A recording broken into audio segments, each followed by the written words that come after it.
सध्या उन्हाचा तडाखा मोठ्या प्रमाणात नागरिकांना अनुभवायला मिळतोय आणि अशातच पाणी टंचाई देखील मोठ्या प्रमाणात आहेत। अनेक महानगरपालिकेने पाणी कपात देखील केलेला आहे। मी सध्या ओळा माझेवडा विधानसभा मतदारसंघामध्ये आहे। या ठिकाणी मंत्री प्रताप सरनाईक यांनी एक अनोखा प्रकल्प जो आहे तो हाती घेतलेला आहे। ज्या काही मृत विहिरी आहेत त्यांना पुनरुज्जीवन करण्याचं काम या ठिकाणी केलं होतं आणि याचं उद्घाटन आता प्रताप सरनाईक यांनी केलेलं आहे। आपल्यासोबत परिवहन मंत्री प्रतापजी सरनाईक आहेत। सर, अनेक महापालिकांनी पाणी कपात केलेलं आहे, मात्र ज्या काही मृत विहिरी होत्या त्या पुनरुज्जीवन करून त्यातलं पाणी नागरिकांना वापरता यावं यासाठी हा प्रकल्प जो आहे तो सुरू करण्यात आला होता। आजच्या कार्यक्रमाला आमचे माजी महापौर हरिश्चंद्र पाटील, माजी उपमहापौर मुकेश मोकाशे, आमचे रमेश आंबरे, आमच्या आमरेताई, परत आमच्या शेरबहादूर सिंग यांच्या पत्नी, नगरसेविका, म्हणजे सर्व लोकप्रतिनिधी या ठिकाणी उपस्थित आहेत। संजय भोईर जे ज्येष्ठ नेते आहेत, महापालिकेतील सगळ्यात सिनियर नेते आहेत, ते पण या ठिकाणी उपस्थित आहेत। कारण माझीवडा गावामध्ये त्यांच्याच मतदारसंघामध्ये आपण एका विहिरीचं लोकार्पण केलं आणि 3 विहिरींचं आता आपण त्या ठिकाणी काम चालू करतोय।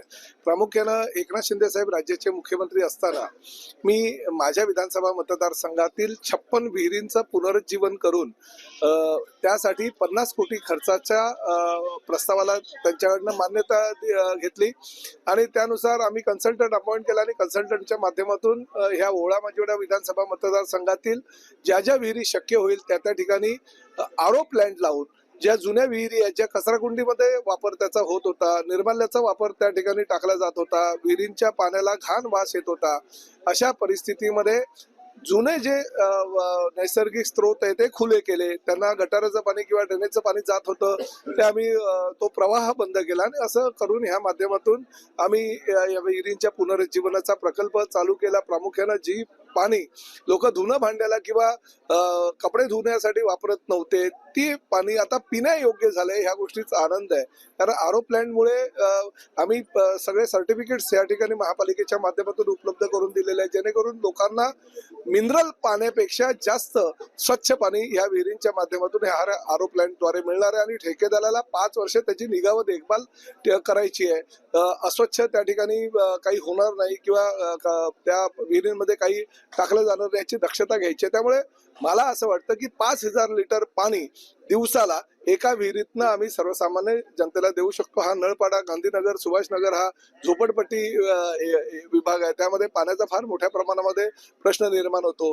राज्यामध्ये अनेक मुंबई महापालिकासह अनेक महापालिकेने धरणाचा साठा कमी झाला असल्या कारणानं त्या ठिकाणी पाणी टंचाई होत असल्या कारणानं पाणी बचतीसाठी 10% बचत चालू केलेली आहे। अशा परिस्थितीमध्ये ठाणे महापालिकेमध्ये एवढ्या विहिरींचं पुनरुज्जीवन झाल्यानंतर ते पाणी जर सर्वसामान्य जनतेला मिळत असेल तर हा फार मोठा दिलासा दिलेला मी एकनाथ शिंदे साहेबांचं आणि प्रामुख्याने आमच्या महायुती सरकारचं मनापासून आभार व्यक्त करतो। सर, पण एकीकडे असं म्हटलं जातंय की जो काही मान्सून आहे तो जूनच्या अखेरीस दाखल होऊ शकतो। अशातच अशा प्रकारच्या विहिरींचं पुनरुज्जीवन होणं हे नागरिकांसाठी किती दिलासादायक आहे? खूपच दिलासादायक आहे। मला असं वाटतं की पाण्यासाठी वनवन आहे, 2-2, 3-3 दिवस लोकांना पाणी मिळत नाही आणि अशा परिस्थितीमध्ये जर हे पाणी लोकांना मिळत असेल तर ते अतिशय योग्य आहे, लोकांना दिलासादायक आहे। प्रामुख्याने दर आठवड्याला 3-3 विहिरीचं लोकार्पण करतोय।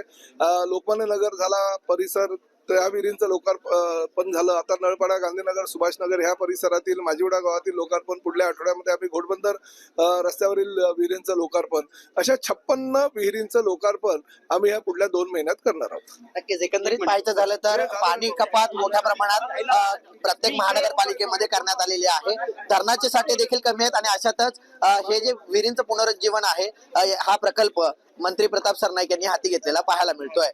कुणाल बोईटे, जय महाराष्ट्र न्यूज, ठाणे।